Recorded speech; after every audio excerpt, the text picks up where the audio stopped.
All right, so this is the chicken coop. We just moved our chickens to their new home and the new chicken run. And this is the first chicken coop that we got when we moved on to the property. And you can see that it's fallen apart. Um, it's seen better days, but it's rotted through in some places down here. But it's definitely been used for 3 years really well for egg layers, and it's ready for some new life.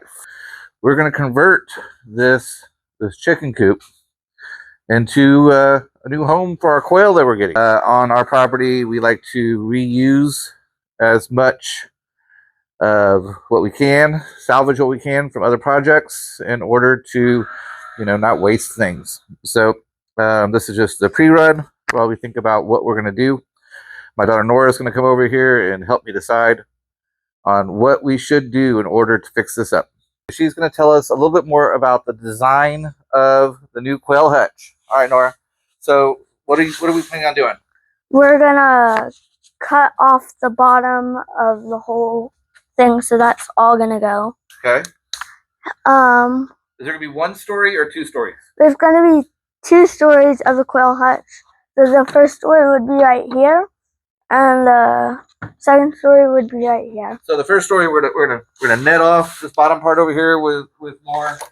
We're gonna put more wire mesh across the bottom for them to walk on, and then we're gonna put a second story with another layer of wire mesh on it. How are we gonna keep them from pooping on each other? What are we gonna do? We're gonna use a tarp. We're gonna use a tarp. That's a good idea. So we're gonna use a tarp between the 2 layers, and I figure that we're gonna pull the tarp from the front, and we'll pull it out the back side here. Right? We'll pull it straight through onto the back side. Or this roof slopes like this. We're gonna have a wall right here. Are we gonna use this area for the chickens or for the quails? No. No, we're gonna close that off, right? Yeah. And the sand is gonna go in trays like these, so that we can pull the sand tray out to clean it for the bottom. And also, we're gonna put another sand tray about this tall on this, and we're gonna pull it out where the nesting boxes were before. So we're gonna pull it out on this side. Okay. So we got big plans on what we're gonna do. Nora has drawn out all the measurements for us to let us know exactly what kind of wood we need, and helped us really think about the process that we're gonna use in order to rebuild this. So nice job, Nora. All right, anything you want to add? I'm gonna tell you the measurements. Oh, she's gonna tell us the measurements. So, for the first story right here, it's 18 inches in total, but when we add the sand, that's 2 inches of sand. So 16 inches of room for them. Okay, so 16 inches of height for the first story. And it's 71 inches wide across the whole thing. And then 71, almost 6 feet wide for the whole thing. So we got 6 feet by 3.5 feet. That gives us, how many square feet is that?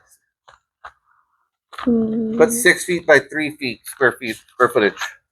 18. 18. We're trying we got about 18 square feet room for the bottom level. So that means we have at least 18 quail on the bottom at 1 foot per quail. And what about the top? The top is the tallest point, which is right here. Okay. It would be 16 inches. Okay. But the smallest point, like about right here, is 3 inches. How about right here? What's it gonna be like right here? Probably about like 9. 8 or 9 inches, right? Which would be good for them, right? Yes. Yeah. And for the outside of it, it's the smallest point right here is 19 inches, and up here, the tallest point is 25 inches. That's kind of tall for the quail, right? Well, we're gonna net off the top so they won't fly up and hurt themselves. We don't want them to fly up and hit their head on the top part here and hurt themselves. So we're gonna net off the top right at that top of that door. Yes. All right, great job, Nora. All right, we're gonna start doing a tear down on this tomorrow and start replacing some of the structure to make it a little bit sturdier, and kind of go from there. Well, thanks for helping out, Nora, and we will see y'all soon. Bye. Bye.